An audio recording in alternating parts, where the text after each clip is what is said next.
আরশের মালিকের কাছে যে কবুল হয়ে যায়, দুনিয়ার মানুষ তার কোনো ক্ষতি করতে পারে না।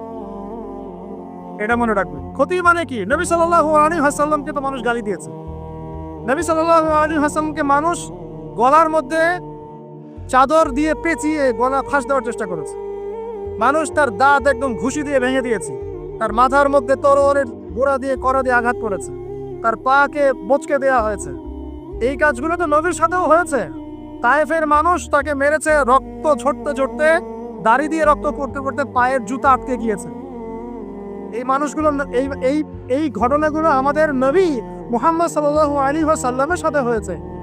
তাহলে এই কাজগুলো হওয়া মানে কি সেই ব্যক্তির মানে অপদস্থ হওয়া দুনিয়াতে?